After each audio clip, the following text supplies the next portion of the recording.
నమస్కారం, welcome to I dream. నేను మీ విజిత. శివుడు అభిషేక ప్రియుడు అంటుంటారు. అయితే శివుడికి మనము రకరకాల ద్రవ్యాలతో అభిషేకం చేస్తుంటాము. కానీ శివుడు ఒక చెంబెడు నీళ్లు భక్తితో పోసినా కూడా అనుగ్రహిస్తాడు, మనం కోరిన కోరికలు తీరుస్తాడు అని అంటుంటారు. కానీ ప్రస్తుతం మనతో పాటు ఉన్నారు శివరుద్ర సాధు గారు. వారేం చెప్తున్నారు అంటే, శివుడి తలపైనే గంగమ్మ కొలువై ఉన్నప్పుడు శివుడికి ప్రత్యేకించి అభిషేకం ఎందుకు అని చెప్తున్నారు. అసలు ఏంటి దీని వెనకాల ఆంతర్యం ఏంటి, ఇది నిజంగా ఎక్కడైనా శాస్త్రంలో రాసి ఉందా, ఇలాంటి మరిన్ని విషయాలు మీకు తెలియడం కోసం నేను ప్రస్తుతం ఇప్పుడు గురుగారితో ఉన్నాను. వారితో మాట్లాడి మరిన్ని విషయాలు తెలుసుకుందాం. నమస్కారం గురుగారు. నమస్కారం తల్లి. గురుగారు, ఇందాక మనం మాట్లాడుకున్నప్పుడు మీరు అన్నారు శివుడు అభిషేక ప్రియుడు కదా గురువుగారు అని. అంటే అభిషేక ప్రియుడు అని ఎవరు చెప్పారమ్మా నీకు అని అంటే జనరల్గా చెప్తుంటారు కదా గురువుగారు, పెద్దవాళ్ళు ఒక చెంబడి నీళ్ళు పోసినా శివుడికి అనుగ్రహిస్తాడు, మనం కోరిన కోరికలు తీరుస్తాడు, కష్టాల నుంచి తప్పిస్తాడు అని అంటుంటారు. అంటే మీరు అన్నారు ఆయన నెత్తిలోనే గంగమ్మ కొలువై ఉంది కదమ్మా, ఆయనకు ప్రత్యేకించి అభిషేకం ఎందుకు అని. ఏంటంటే అసలు దాని వెనకాల ఆంతర్యం ఏంటి? చూడండి, మనము సృష్టి రహస్యాల విషయాలు మీరు అడుగుతున్నారు కాబట్టి అమ్మా, చాలా మంది చెప్పిన విషయాలు చెప్తే, ముల్లోకాధిపతి మహాముఖంటి అంటే ఆయన రుజువులు చేయబడిన దేవుడు. అంటే 3 కన్నులు, ఇప్పుడు నీకు నాకు 2 కన్నులే ఉండి 3వ కన్నుని కూడా చూడవచ్చు, అంటే 6th సెన్స్ అంటారు దాన్ని. కాకపోతే మనం రుజువు చేయలేము, నాకు 3వ కన్ను ఉంది నేను ఏదైనా చెప్పగలను. కానీ పరమాత్ముడు చెప్పగలడు కాబట్టి దానికి ఫస్ట్ ఎవిడెన్స్ అనమాట. అది నేను నీకంటే ఎక్కువ చూడగలను అనడానికి. అది అడ్డుగా ఎందుకు ఉంటుందంటే, నువ్వు చూసే పద్ధతి వేరు, నేను చూసే పద్ధతి వేరు అని దాన్ని పొడుగుగా పెట్టినది చూస్తాం. కొద్దిగా మూసి ఉంటుంది, కొద్దిగా తెరిచి ఉంటుంది, నల్లగుడ్డు తెల్లగుడ్డు అలా కనబడేటట్టుగా ఉంటుంది. మీరు అడిగిన ఈ యొక్క ప్రశ్నకి మనం అంతరార్థం ఎలా తెలుసుకోవచ్చు అంటమ్మా, గంగని నెత్తి మీదే పెట్టుకున్నాడు కాబట్టి పరమాత్ముడు ఎప్పుడు నీళ్లు పోసుకొని అభిషేకాలు చేసి ఏ గుడిలోకి వెళ్ళినా కూడా ఒక 5 ప్రదక్షిణలు చేశాక పోస్తూ వస్తూ ఉంటారు మానవులు. ఇప్పుడు శివుడికి అభిషేకం అనేది చేయడంలో అంతరార్థం ఏంటంటే, పవిత్రత కోసం పోస్తాం. ఆ నీళ్లు పరమాత్ముడి నెత్తి మీద పడుతున్నప్పుడు నీవు ఒక విధంగా ఆయన డిస్టర్బ్ చేసిన ఒక తరుణం. అది ఎలా అంటే, మహాముఖంటిని ఏ రోజున నడచడం చూసారా మీరు భూమండలంలో? ఎక్కడైనా సంహరణ చేసేటప్పుడు చూసారా? కేవలం ఆయన చూసింది ఈ సృష్టి మొత్తంలో జరిగిన ఇన్ని యుగాల్లో కూర్చొని ఉండడం మాత్రమే. అంటే లయకారకుడు ఏం చేస్తాడనంటే, కారణ జన్మలోని కారణాల చేత కొన్ని సృష్టికి విరుద్ధంగా జరుగుతున్న పనులు ఉంటాయి. ఇప్పుడు ఆడవాళ్ళు కొట్టుకోవడాలు, మగవాళ్ళు ఆడవాళ్ళమైన పైశాచికత్వాలు, మానవంగాలు, ఇవన్నీ జరుగుతూ జరుగుతూ జరుగుతూ జరుగుతూ వస్తున్న ఈ తరుణాన్ని పరమాత్ముడు ఆపాలి. ఇప్పుడు ఈయన ఉద్దేశం అంతా ఏంటంటే, గంగని నేను నెత్తి మీద పెట్టుకున్నా, మీ అభిషేకం నాకు అవసరం లేదు, నా పని నన్ను చెయ్యనియండి. ఒక ముఖ్యమైన అంతరార్థాన్ని మీరు గమనించాలి. తండ్రి ఆయన పని ఆయన చేసుకునే అర్హత మనం ఇవ్వాలమ్మా.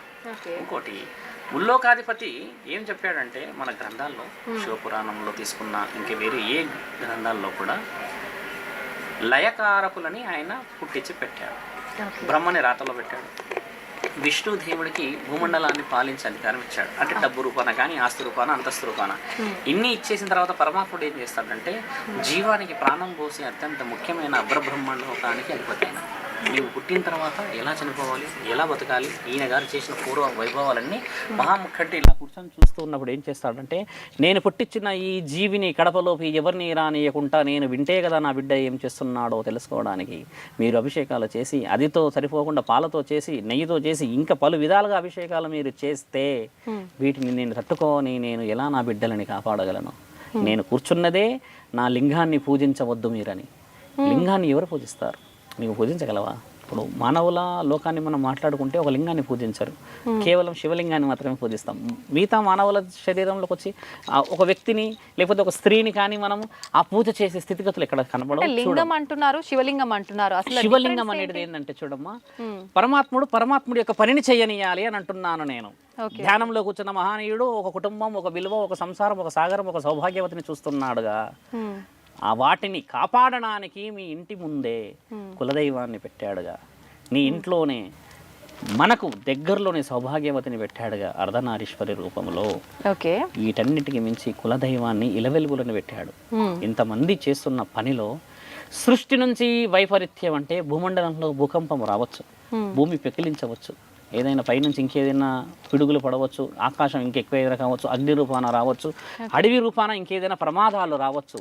లయకారకుడిని కాబట్టి నేను వాటిని కాపాడాలి, భూమండలంలో ఉన్న మానవులను కాపాడడానికి పక్కనే నేను శక్తులను పెట్టాను. మరి ఈ శక్తులను కాపాడడానికి నేను కూర్చున్నాను కదా, నా పనిని నీవు ఎలా ఈ యొక్క అభిషేకాల ద్వారా ఇంకా ఏదైనా పూజల ద్వారా నాకు మీరు భగ్నం ఒక విధంగా చేస్తే 30% ఇప్పటికీ ఈ భూమండలం చెడిపోయింది. మానభంగాలని, దొంగతనాలని, నమ్మకాలని, ఏదో విధంగా వెన్నుపోట్లని. ఇంకా 70% ఉంది. మనం ఈ విధంగానే భక్తి చేయడం తప్పు కాదు. శివలింగానికి పూజ చేసే తంతు ఒకటి. ఒకసారి శివలింగం దగ్గర ఒక పురోహితుడి ద్వారా అభిషేకం చేశాముగా, మళ్ళీ ఇంకోళ్ళు రావాలా అదే అభిషేకం చేయడానికి? ఎంతమంది వస్తూ ఉంటే అంతమంది చేస్తూ ఉంటే అక్కడ నువ్వు ఆలోచించమ్మా, నీ మీదైతే నువ్వు పోస్తే ఊరుకుంటావా నీళ్ళు? ఒక్కసారి నువ్వు ఆలోచించు. మామూలు పక్కనే ఒక మనిషి 10 నిమిషాలు నిలబడితే కొంచెం అటు ఎలవయా అంటావా? అలాంటిది మహాముక్కంటి ఒక ధ్యానంలో కూర్చున్నప్పుడు ఎన్నిసార్లు పోస్తావు నీవు గంగా నెత్తిలో? నేను పెట్టుకొని ఉన్నాను కదా గంగా అని చూపిస్తూనే ఉన్నాడు కదా రుజువు. ఆయన రుజువుని మనం ఏ విధంగా స్వీకరించాలి? పరమాత్ముడు ఎందుకు కూర్చున్నాడు లింగ రూపాన నీవు అడిగిన ఒక ప్రశ్నకి జవాబు ఏంటంటే, లింగ రూపాల్లో ఉన్నా కూడా నన్ను పూజించారు ఏమో, నేను సృష్టిని కాపాడే పనిలో ఉంటానేమో అని ఆయన గారి ఉద్దేశాన్ని శాసన గ్రంథాల్లో రాసిన దాన్ని చాలా సందర్భాల్లో చెప్పలేరు, కానీ పెకిలిచ్చి చూస్తే విషయం ఉన్నది. నేను అనేది ఏంటంటమ్మా, మహాముక్కంటి చేస్తున్న ఒక పరీక్ష చాలా బలమైనది. 4 జాతుల్లో మనం 4 రకాల లోకాలను చూసాం. కలియుగం ఒక లోకం, ద్వాపర యుగం చూసాం, తర్వాత త్రేతాయుగం చూసాం, దైవలోకానికి సంబంధించిన మొదటి యుగం చూసాం. మొదటి యుగం వచ్చి బంగారంతో ఉండే అమ్మ. అప్పుడు దేవతలే, ఇప్పుడు మీరు ఒక దేవత, నేను ఒక దేవత, మన ఇద్దరము దేవతలే, మనకు అవసరాలు లేవు. అప్పుడు ఆకలి లేదు, దప్పికలు లేవు, ఏమీ లేవు. ఒక జీవితం అనేది సుఖంగా నడిచిపోయేది. వాహనాల్లో తిరగడాలు, రావడాలు, చేయడాలు, ఈ విధంగా ఉన్న ఒక తరుణం. తర్వాత వెండితో వచ్చిన ప్రపంచం వచ్చేది. అంటే కొంతమంది నమ్మి కొంతమంది నమ్మని స్థితికి వచ్చాం. ఆ తర్వాత వచ్చేసరికి మనుషులు ఎలా అయిపోయారంటే అమ్మ, ఇత్తడి అంటే కనబడని, అంటే పైన పటారం లోన లోటారం అంటామా, దాన్ని ఏం చేశారంటే ఇత్తడి రంగు ఏంది బంగారం. అంటే కనబడేదంతా ఇప్పుడు ఒక విధంగా చూస్తే మనకంటే ముందు జీవితం ఎలాంటిదంటే అమ్మా, రాసుకొని పూసుకొని ఉన్న జీవితాలు అవి. అంతరార్థం లోపలికి వెళితే గెలిచేటివి. అంటే ప్రత్యక్షంగా వారు ఒక స్థితిగతులను అనుభవించారు ఈ 3 లోకాల్లో. ఈ 4వ లోకాన్ని ఇనుముతో పోల్చవచ్చు మనం. ఎలా పోల్చవచ్చు అనంటే, మానవులది పైశాచికత్వం, ఎదుటి వ్యక్తిని వెన్నుపోటు ఒక విషయం. రెండోది నమ్మినవాడు మోసం చేయడం మూడో విషయం. నిన్ను నమ్మి ఒక తండ్రి, ఒక భార్య, ఒక ఇల్లు కుటుంబం నుంచి ఒక ఆడపిల్లని 18వ సంవత్సరం అవంశమం తెలియ అమాయకురాలని నీ చేతిలో పెడితే ఊరి స్తంభానికి ఎక్కిస్తావా నీ చేతులతో పెట్టడానికి? ఏ శాసనం చెప్పింది నిన్ను నమ్మి వచ్చిన ఒక ఆడదాని ప్రాణం తీయడానికి? బాల్యంతలు చనిపోతున్నారు. పుట్టిన 3 నెలల పిల్లని చిత్ర కుప్పల పడేస్తున్నారు. ఎవడివి నీవు? ఒక శాస్త్ర గ్రంథాల్లో ఏమి రాసిందంటే, మానవుడిని మానవుడిలాగా చూసినప్పుడు అంతఃకరణ శుద్ధితో గెలిచినప్పుడే కదా నేను ఉన్నాను అని రుజువు చేయడానికి నా లింగ రూపాన్ని పెట్టాను అక్కడ. అందుకు నాకు అభిషేకాలు మీరు చేస్తున్నప్పుడల్లా జరుగుతున్న ఈ అనార్థాలని నేను ఎలా ఆపగలను? ఒక విష్ణుదేవుడు ఎక్కడైనా ప్రత్యక్షమై మాట్లాడిన సందర్భాలు చూసారా? భూమండలం మీద అత్యధికంగా మాట్లాడిన ముఖ్యమైన మహానీయుడు ముక్కంటి మాత్రమే. ఆయనే మాట్లాడతాడు, వచ్చి ఆయన్నే వరాలు ఇస్తాడు, ఆయనే వరానికి విరుగుడు ఇచ్చినవాడు కదా. ఆ మహాముఖ్యంటి అనేది ఒకటే అమ్మా, నీవు చేసేది అంతఃకరణ శుద్ధితో చేసితే నువ్వు ఒక చెంబుడు నీవు అన్నావు కదమ్మా, ఆ గంగని వచ్చి మొక్కుకొని విభూతి పెట్టినా నాకు ధర్మమే, నేను నా కార్యకలాపాలలో నిమ్మలంగా చేసుకోగలను. 100 సార్లు 100 మంది వచ్చి ఒకటే పూజ, ఒకటే విధానం, ఒకటే విధంగా అలంకరణ చేస్తూ ఉంటే మహాముఖ్యంటి విషయానికి మాట్లాడితే ఆయనని ఒక విధంగా మీరు డిస్టర్బ్ చేసినట్టే. ఎలా చేస్తాడు? ఒక సాధు లక్షణం ఏంటమ్మా, మనం ఇద్దరు మాట్లాడుకుంటే ధర్మాన్ని మనం మాట్లాడతాం. అమ్మ ధర్మం ఏంటి? ఫస్ట్ సౌభాగ్యవతిని కాపాడాలి అంటే భర్త బాగుండాలి, భార్య బాగుండాలి, పిల్లలు బాగుండాలి, ఇల్లు బాగుండాలి, అందరు కూర్చొని తినాలి. ఈ విషయాలు వదిలిపెట్టేసేసి విదేశాలకు వెళ్ళి లక్షలు సంపాదించి మధ్యమత్తులో నీవు ఎక్కడ ఉన్నావో తెలియని స్థితిగతిలో ఉన్న ఈ జీవితం ఏ విధంగా బాగుపడుతుంది? అంటే మానవుడు ఏం చేస్తున్నాడు? నువ్వు ఆలోచించమ్మా. అయితే మీరు అంటున్నారు ఇవంతా గానీ, నేనేమంటానంటే గురుగారు, ఇప్పుడు శివుడు ఆజ్ఞ లేనిదే చీమైనా కుట్టదు. ఇప్పుడు శివుడు వీటన్నిటిని అడ్డుకోవాలి అనుకుంటున్నాడు. మధ్యలో మీరు చేసే ఈ కార్యక్రమాలని ఆయనకి ఇబ్బంది అంటున్నారు. అసలు ఇవన్నీ జరగకుండా చూసే అంటే ఆయన చేతుల్లో ఉంది కదా, ఇవన్నీ ఎందుకు జరుగుతున్నాయి? చెప్తున్నాడు. ఎన్నో సందర్భాల్లో భూకంపాలు, అకారణంగా కరోనా వచ్చి ఎంతో మంది పోయారు. మరి హింట్ ఇస్తూనే ఉన్నాడుగా మీకు. వింటున్నామా? వింటలేముగా. అంతకుముందు 100 సంవత్సరాల క్రితం కలరా వచ్చి ఎందరో చనిపోయారు, కాలం చేశారు. నీకు తెలుసా అమ్మా, 17వ శతాబ్దంలో కేవలం పురుషులు మాత్రమే చనిపోయిన రాజ్యం అన్నది. కేవలం మగపిల్లలే చనిపోయారు ఒక వ్యాధి వచ్చి. ఆ వ్యాధి వల్ల కేవలం మగపిల్ల ఒక ఇంటి నుంచి, ఒక కుటుంబం నుంచి ఒక వ్యక్తి వెళ్ళిపోయేవాడు, అంతే చనిపోయేవాడు. ఆ స్థితిగతి ఎలా వచ్చిందనంటే, ఒక మానభంగం చేసేసి మగవాడి అన్న తీరు మీసాలు మేలేసి నేను రాజునన్న గర్వం, అహం, ఇలాంటి అహాన్ని కుటుంబాలలో ఎవరికొకరికైతే బాధ ఉంటుంది కదా, 100 మందిలో ఒక తల్లి కన్నా ఆ మనోవేదన ఉంటుంది కదా బిడ్డకి జరిగిన విషయానికి. ఇప్పుడున్న ఈ ప్రస్తుత సొసైటీలో కూడా జరిగాయి కదా చాలా చాలా విషయాల్లో ఒక కుటుంబం బాధపడిందో చూసాం. ఆ కుటుంబమే మనమైతే ఎంత బాధ అవుతుందని తెలిసిన రోజు ఇవాపొచ్చు. అలా ఒక విషయం జరిగినప్పుడు అమ్మ భిక్షాటన చేయడానికి ఒక వీరుడు ముందుకు వచ్చి మేము భిక్షాటన చేస్తాము, ఊరిలో ఉన్న మగవారిని చంపడం మీరు ఆపితే ఆ మహాముఖంటికి నేను ప్రత్యేకంగా వచ్చి అభిషేకాలు చేసి ఆయనకి కావాల్సిన విషయ వివరాలు నేను ఇస్తానని మొక్కి ఆయన 47 రోజులు ఈ భిక్షాటన అనేది మొదలైంది కూడా ఈ స్వాములది ఆ శతాబ్దం నుంచే. ఆయన గారు వెళ్ళేసి చేసి అన్ని పూజలు మెచ్చి చేస్తే ఆ తరుణాన్ని ఆపి ఈ ఆయుర్వేదిక వనమూలికల గ్రంథాలను తీసి శాస్త్రజ్ఞానాలు ఋషులు ఉంటారు కదా వాళ్ళందరూ ఇచ్చిన తర్వాత కాపాడబడ్డారు. మన చరిత్రలో రాసింది మీరు చూడండి. 300 సంవత్సరాల క్రితం కేవలం మగవాళ్ళు మాత్రమే చనిపోయిన ఒక తరుణం కూడా ఉంది మన దగ్గర. అంటే అంతటి హింట్లు పరమాత్ముడు ఇస్తున్నా కూడా మనం తప్పు మీద తప్పు, తప్పు మీద తప్పు, తప్పు మీద తప్పు చేస్తుంటాం. మనిషిని నమ్మలేనప్పుడు మరి పరమాత్ముని ఎలా నమ్ముతాడు? ఇప్పుడు నేను ఒక సాధువుని కాబట్టి కనబడుతున్నా, నీ పక్కనే శివుడే వచ్చాడు అనుకో మా త్రిశూలం పట్టుకొని, ఆయనను కూడా నువ్వు ఇంతగా చూస్తావే కానీ శివుడని నమ్ముతావా? ఎందుకంటే సొసైటీ 60-70 సంవత్సరాల నుంచే కొంచెం అన్ని విషయాల్లో చాలా ముందుకు వెళ్ళిపోయింది. దేవుడే లేడని గొడవపడుతున్న వాళ్ళు ఉన్నారు కదా. అలాగే నువ్వు అన్న విషయం ఏంటంటే పరమాత్ముడు ఎన్ని చెప్పుతున్నా నువ్వు తెలుసుకునే జ్ఞానం లేదు కదా నీ దగ్గర. మరి ఎలా చెప్తాడు? కరోనా వచ్చి లక్షలు పోయారా? కరోనా అని పేరు పెట్టడం కంటే ముందు ఈ భూమండలంలో ఇప్పుడు చావులు లేవా? అదే వ్యాధితో చనిపోయిన ఉన్నారా? బాల్యంతలు చస్తూ ఉన్నారా? ఆడపిల్లలు చస్తూ ఉన్నారా? ఒక వయసులో యుక్త వయసులో ఉన్న ఒక యువకుడు కూడా చనిపోతున్నాడు ఉరి వేసుకున్న మందు తాగు యాక్సిడెంట్ వల్ల. అంటే ఇవన్నీ ఏ విధంగా మానవుడు క్షణిక నిర్ణయాలు తీసుకుంటున్నాడు అంటే కుటుంబ నేపథ్యంలో దెబ్బతినడానికి. ఎలా చెప్పినా అర్థం చేసుకోవట్లేడు. ఒక కారణం చేత అని చెప్పినా కూడా ఒకసారి సృష్టిని పెకిలించి మరీ చూపించాడు. ఇలాంటి విషయాలు మరి ఒక మానవతా దృక్పథంతో చూసడం వదిలిపెట్టేసేసి ఎవడికి రాసుకుంటే వాడు పోతాడులే అని అంటే అమ్మ మరి వచ్చే జనరేషన్స్కి ఏమి ఇస్తున్నట్టు? ఒక గుణపాఠం నీవు ఇవ్వాలంటే మరి ఆ గుణపాఠం ఏ విధంగా ఉండాలి? మంచి పాఠం అయి ఉండాలా? ఈ మనోవేదన పాఠం అయి ఉండాలా? మంచి పాఠం. ఇప్పుడు ఉన్నారా 15-16 సంవత్సరాలు ఉన్న యువతలు మన మాట వినేవాళ్ళు? లేదండి. ఎందుకు వినట్లేదంటే అమ్మ ఒక 30-40 సంవత్సరాల నుంచి వాళ్ళ ఓపికలు నశించిపోయాయి. ఆ ఓపికలు ఎలా వస్తాయి? మీరు అన్నారు కదా పరమాత్ముడు ఎలా ఆపుతాడు అంటే ఆయన ఎన్ని విధాలుగా ఆపినా మానవుడు అసలు ఎందుకు అనేది ఒక్క పురోహితుని అడిగారా? పరమాత్ముడు ఏమనుకుంటున్నాడు? దేవుడి విషయాలు చెప్పండి. హిందూ ధర్మంలో మనం పుట్టాము కదా అని ఒక 100 మంది పురోహితుల దగ్గరికి వెళ్తే ఏమన్నారమ్మా? అమ్మా ఒంటికి పసుపు రాసుకోండి, ఇంట్లో ఉన్న తులసి మొక్కల్ని పూజించండి, దైవ కార్యక్రమాలలో ఆయుర్వేదిక వనమూలికలు ఇంట్లోనే చేసుకోండి అని చెప్పిన వాళ్ళు కొంతమంది ఉన్నారు కదా. ఆ డిస్కషన్ వదిలిపెట్టేసి మనం వైద్య బుద్ధాన వైపే ఎక్కువ వెళ్ళిపోయాం.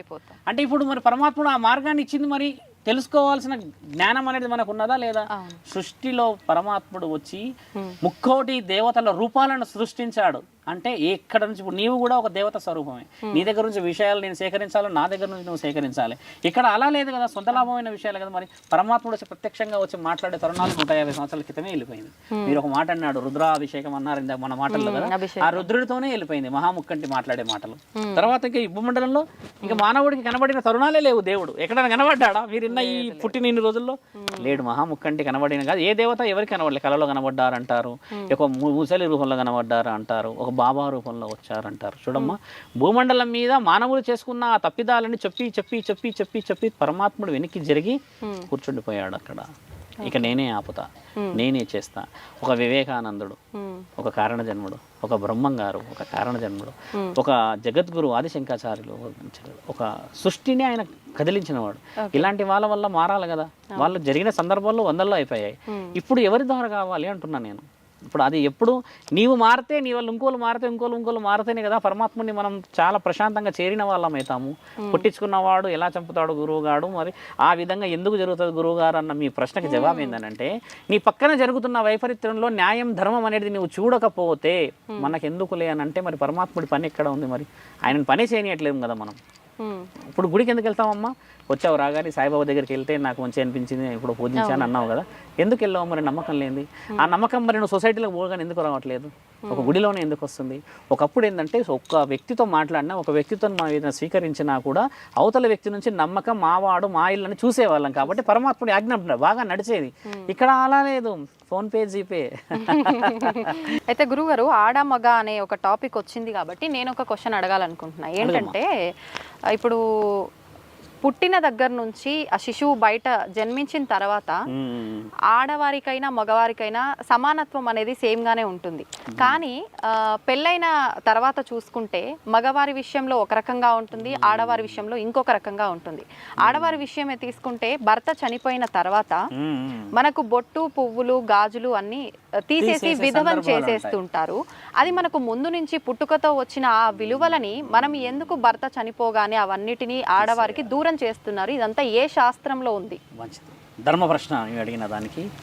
చూడమ్మా, వాగర్ధావ్యో సంప్రోక్త వాగర్ధ ప్రతిపత్తాయే జగతి పితతరు వందే పార్వతీ పరమేశ్వర. జగతి పితతరు అంటే జగాలను ఏలిన పరమాత్ముడే పరమేశ్వరుడు, నా తల్లి పార్వతీ మాతే తల్లి. కాబట్టి మీరు అడిగిన ఈ ప్రశ్నకి జవాబు ఏంటంటే అమ్మా, ఒక స్త్రీ ఒక భూమండలానికి వచ్చిన తర్వాత, అంటే ఒక బిడ్డలాగా జన్మించి కూతురులాగా ఉండి ఒక భార్య వచ్చాక అన్ని విలువలను పంచుకునేది ఒక భర్తతోని. శరీరం నుంచి మొదలు పెడితే మనస్సు, అంతఃకరణ శుద్ధి ఆయనకే మొత్తం సమర్పించేస్తుంది. పసుపు రాసుకుంటుంది, బొట్టు పెట్టుకుంటుంది, నుదుటిన బొట్టు పెట్టుకొని నెత్తిలో పువ్వులు పెట్టుకుంటుంది, అంగరంగ వైభవంగా అలంకరించుకుంటూ ఉంటుంది. ఈ విలువలు వేరు సమాజంలో. ప్రత్యక్షంగా భర్త ఉండడం చేత తాళికి మహానీయుడు ముక్కంటిచ్చింది పసుపు కొమ్మ రూపంలో ఒక విలువైనది అస్త్రం మనకి. ఆ తర్వాత కొన్ని విషయ వివరణలో గెలుస్తారు కదా. అన్ని విషయాలు అర్హత నీవు భర్త ఉంటే కనగలుగుతావు, అంటే మగవాడు ఉన్నాడు కాబట్టి. భర్త అంటే నాన్న తర్వాత తాత అవుతాడు, ముత్తాత అవుతాడు. ఇవన్నీ తరుణాల్లో అమ్మ ఈయన గారు ఉంటేనే ఈవిడ మొట్టమొదటగా బాగా గుర్తుపెట్టుకోమ్మా, భర్త ఉంటేనే భార్యకు ఆనందం ఉంటుంది. ఎలా? ఇప్పుడు శారీరక ఏదన్నా మనం చూస్తే, ఏదన్నా సుఖానికి సంబంధించిన విషయాలు చూసుకుంటే ఒక హక్కుతోని మాత్రమే ఉంటాయి. ఒకప్పుడు ఉమ్మడి కుటుంబాలు, ఇప్పుడు లేదు అలా. కానీ భర్త ఉన్నప్పుడే నీకు అన్ని హక్కులు, భర్త ఉన్నప్పుడే నీకు సమాజంలో విలువ, భర్త ఉన్నప్పుడే నీకు అన్ని కార్యకలాపాల అర్హత. అంటే భర్త అనే విషయానికి శాస్త్రజ్ఞానాల్లో ఒక వంశాభివృద్ధికి కోడలు వచ్చింది, వంశాన్ని అభివృద్ధి చేయడానికి వంశోద్ధారకుడు ఉన్నాడు అన్న ఒక తరుణం గొప్పది కదా. అందుకని ఈ భార్య ఏంటంటే వచ్చిన వాడు దేవుడి స్వరూపం, అంటే భర్తే ప్రత్యక్ష దైవం అంటారు కదా. ఈ దైవం అనే ఒక ప్రత్యక్షణ విషయంలో అమ్మ భర్త కూలిపోయిన తర్వాత ఈ ఆడపిల్ల ఇష్టంగా తీసేస్తుంది, తీయట్లేరు. బాగా బాగా బాగా ఆలోచన చేయండి. మన సంప్రదాయంలో, హిందూ ధర్మంలో భర్త చనిపోతే ఒక ఆడపిల్ల విధవరాలు కావాల్సినది స్థితిగతులు శాస్త్రగణాలలో రాసి లేదు, ఇష్టంగా తీసేస్తుంది. సర్వం అనుకున్నవాడు లేడు కదా, నమ్మినవాడు లేడు కదా, నన్ను కాపాడేవాడు లేడు కదా, నన్ను చూసుకునేవాడు లేడు కదా, అన్నీ కలిపిన నా సౌభాగ్యమే నాకు లేదు కదా. ఇక్కడ బొట్టు పెట్టి ఇక్కడ బొట్టెందుకు పెడతామంటే నా ఆత్మని కాపాడడానికి పరమాత్ముడు ఈ రూపంలో వచ్చాడేమో అని ఆడపిల్లకి రక్షణ. ఒక మగ పిల్లగాడు ఇంట్లో ఉంటే ఆడవాళ్ళు కానీ మనం కానీ పిల్లలు కానీ, నానే ఉన్నాడు ఇంట్లో, ఆ ఇల్లు ఎలా ఉంటుంది, కొద్దిగా ధైర్యంగా ఉంటుంది కదా. ఉదాహరణకు నాన్న ఊరికి పోయాడంటే మనం కొద్దిగా డోర్లు వేసుకోవడమా, గేటు తాళం వేసుకోవడమా, కుక్కను ఉంటే కుక్కని దగ్గర వదలడం, ఇది చేస్తామంటే రక్షణ కవచం అని ఆలోచించాలి. అలాంటి వ్యక్తి పోవడం చేత స్త్రీ స్వతహాగా తీసేస్తుంది తల్లి, అది ఇష్టంగా తీసేస్తుంది. అంటే ఒకప్పటి కాలంలో స్వతహాగా తీయడము, హస్బెండ్ తో పాటు తను చనిపోవాలనుకోవడం, ఇలాంటివి చూసాం. అవన్నీ సతీ సహగమనం అనేది మానవులు పైశాచికత్వంతో చేసినదే కానీ ఎక్కడ కూడా శాస్త్ర గ్రంథాల్లో రాసిలేదు. నీకు చెప్తుంది కూడా ఒక శోధన సాధు మీరు మాట్లాడుతున్నారు. కానీ ఇప్పుడు ప్రస్తుతం చూస్తుంటే అన్ని బలవంతంగానే జరుగుతుంది, బలవంతంగా చేస్తున్నారు కదా. మరి తెలుసుకోవాలి. ఇప్పుడు ఒక స్త్రీకి ఇష్టం లేకుండా అయితే చేయకూడదు కదా.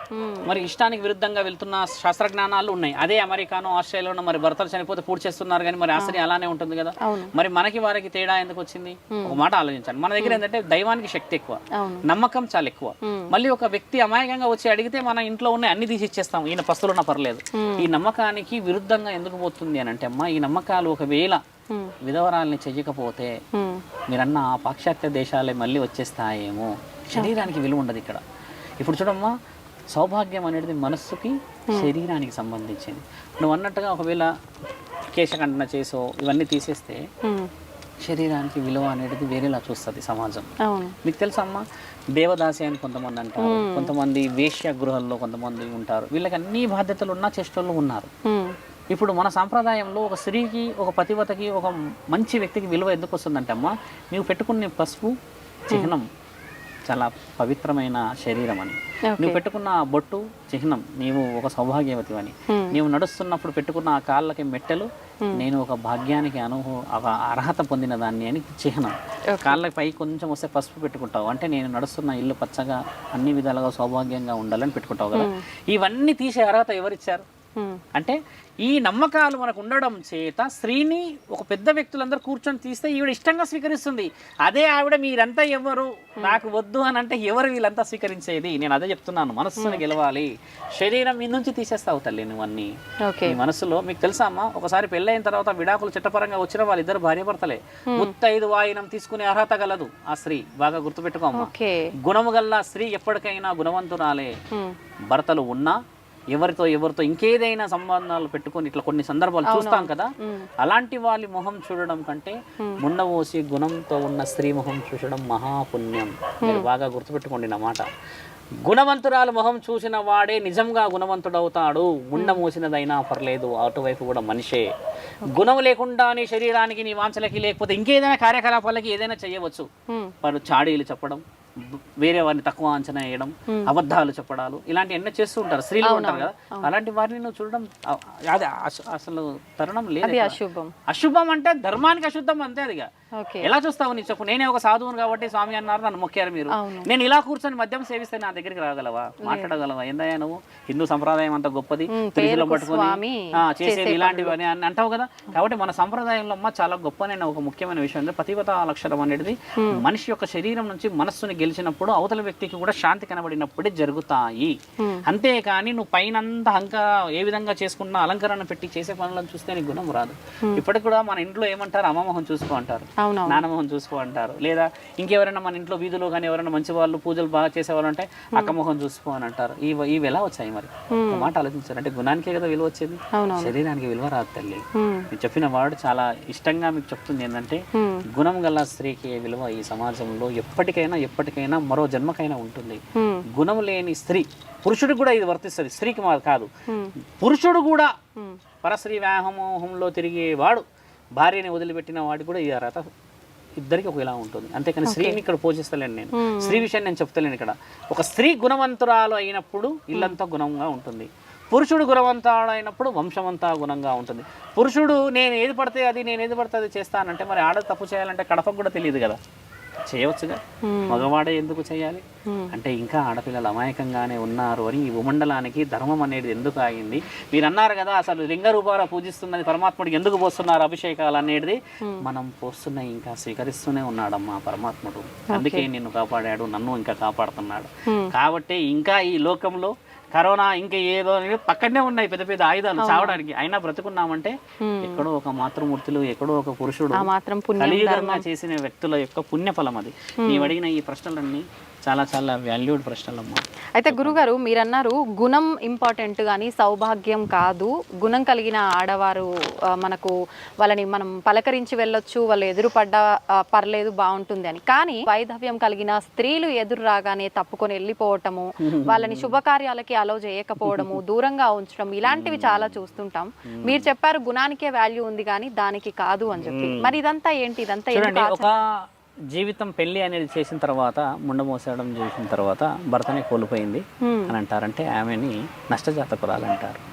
ముఖ్యంగా సౌభాగ్యాన్ని నోచుకోలేని ఈ స్త్రీ వేరే, ఇప్పుడు మనం కొంతమంది గొడ్రాలు అంటారు, పిల్లలు పుట్టలేరంటే ఒక కార్యక్రమాలకు రానియరు. అలాగే ముండమోసిన ఆవిడ వస్తే ఇప్పుడు కొంతమంది 16 సంవత్సరాలు 18 సంవత్సరాలు 20 సంవత్సరాలు ఉన్న అమ్మాయిలు ఉండి చదువుకొని మంచిగా పెళ్లిళ్ళ కోసం తిరుగుతున్న వాళ్ళు వస్తే వీరి జీవితంలో జరిగిన గుణగణాలు వీళ్ళకి చెప్తే వీరి మనసు కూడా పెళ్లి పైన పోవడమా, లేకపోతే చెడు ఆలోచనలకు, అంటే ఈవిడకి 30 ఏళ్ళకి పెళ్ళి అన్నీ అయిపోయి పిల్లల్ని కోల్పోయి భర్తని కోల్పోయి ఉందని అన్న సందర్భాలు వస్తే మైండ్ అనేది డైవర్షన్ అవుతుంది కదా. ముఖ్యమైన ఉద్దేశం మైండ్ డైవర్షన్ అక్కడ మీకు బాగా గమనించాము. అంతేగాని ముండమోసింది అడ్డొస్తే నీకు చెడు జరుగుతుందని ఎక్కడ రాసలేదు. నువ్వు ఒక ప్రూఫ్ తీసుకురా, నేను నీకు 100 ప్రూఫ్ తీసుకొస్తా. ముండమోసినది గుణవంతరాలు అడ్డం వచ్చిందంటే సాక్షాత్తు భగవంతుడి స్వరూపం అడ్డం వచ్చినట్టు గుణవంతరాలమ్మా. నీకు ఒక విషయం చెప్పాలా, ఇదే హిందూ ధర్మంలో ఒక ముండమోసిన రాళ్ళు దాన్ని ఎలా గుర్తుపడుతున్నావు నువ్వు? పసుపు పెట్టుకున్నది బొట్టు పెట్టుకున్నది అని కదా. మరి ఇలాంటి ముండమోసిన వాళ్ళే వందల్లో ఉన్నవాళ్ళు ఇప్పుడు మన భూమండలంలో ముండమోసిందని కనిపెట్టడానికి రుజువులు ఉన్నాయి ఈ దేశంలో. వేరే దేశాల్లో లేవు కదా. మరి వారిని చూస్తే మరి మీరు అన్నట్టుగా ముండమోసిందని అనుకోని వాళ్ళు కూడా జరగవచ్చు కదా. It has to be shown, ఒక ప్రూఫ్ ఏదో చూపించాలి కదా. అలా లేదు కదమ్మా. అంటే మన గ్రంథాల్లో మనకు చెప్పింది పెద్దవాళ్ళు ఏంటంటే చెడు సూచికని, అరే ఆవిడ కొన్ని కోల్పోయింది, కొన్ని అసూచకాలు జరిగాయి, మా పిల్లలు కనీసం బాగుండాలి, ఆ నీడ పోకూడదన్న ఒక తరుణాన్ని చెడుగా తీసారే. కానీ అమ్మ అది చెడు తరుణం కాదు తల్లి. నేను ధర్మంగా చెప్తున్నా, నీవు ఒక స్త్రీవి కాబట్టి చెప్తున్నా. గుణం కలిగిన ఒక స్త్రీ అయినా పురుషుడైనా ఎప్పటికీ పుణ్యాత్ముడే. బాగా గుర్తుపెట్టుకో. బాగా బాగా బాగా తెలియాల్సిన ఒక ముఖ్యమైన విషయం ఏంటంటే, మనిషిని మనిషిలాగా చూడకుండా నిన్ను ముండమోషన్లాగా చూసి నువ్వు గుండు చేసుకున్నావని చూసి ఇలా తిట్టి తిట్టి తిట్టి నిన్ను పెడితే అమ్మా, మరి నీ శరీరం నీకు బాధ అయ్యి నువ్వు చనిపోతే అంత పెద్ద కార్యక్రమానికి మరి శ్రీకారం ఎవరు చుట్టినట్టు? పశువైనా మనిషే కదా, దానికి ఒక గాలి ఊపిరి నీతో పాటే ఉంటుంది కదా. పరమాత్ముడికి లేని అర్హత ఆజ్ఞ మరి మీకెవరికి మనకెవరికి, నీకెవరు నేనెవరు? మున్న మోసింది ఏంటంటే గత జన్మలో చేసిన పాపపుణ్యాల కార్యక్రమాలకి పరమాత్ముడు ఏ విధంగా రాశాడో ఆ రాతలో ఈవిడ అర్హత ఎంతవరకు ఉన్నది అది ఆలోచించాలి కదమ్మా. అదే అంటారు ధర్మశాసనం. 13 సంవత్సరాలకి కొందరు పెళ్ళైతే 107, 108 సంవత్సరాలు వచ్చిన వాళ్ళు పెళ్లిగానే వాళ్ళు ఉన్నారు ఇంకా. అంటే పరమాత్ముడి ఆజ్ఞలో బలాన్ని చూడండి అంటున్నా. పాప పుణ్యాలు పరమాత్ముడికి తెలుసు కదా. ఈ జన్మలో నువ్వు చాలా మంచి స్త్రీవమ్మ, చాలా గుణవంతురాలివి, మంచి విలువను సంపాదించావు, కానీ నీకు ఏ పనులు అవుతలేవు, నీ ఎవరితో మాట్లాడినా కూడా అవుతలేవు అన్న సందర్భాలు వింటాం కదా. ఈ జన్మ మాత్రమే నీకు తెలుసు, కానీ గత జన్మలో నీవు ఎంతటి ఘనకార్యాలు చేసావో పరమాత్ముడికి తెలుసు కదా. కాబట్టి పాప జన్మం అనేది రాసిండు పరమాత్ముడు అని అంటే నీ యొక్క పూర్వజన్మ రాబోయే మరో జన్మని కూడా చూడగల మహానీయుడు మహాముక్కండి. ఏ దేవత స్వరూపమైన అదే కదమ్మా. నేను అన్నది గుణం అనేది దాంతో పోల్చి చెప్పాను నీకు. ఈ విధంగా ఈ స్త్రీ కోల్పోయిందంటే మరి ఏ స్త్రీ ఏ జన్మలో ఆ పురుషుడికి ఏమి చేసిందో ఆలోచన చేసింది ఎవరు? మరి అందరి మగవాళ్ళు చనిపోవట్లేరు మరి అలాగా, అందరి ఆడవాళ్ళు అలా పోతలేరు మరి.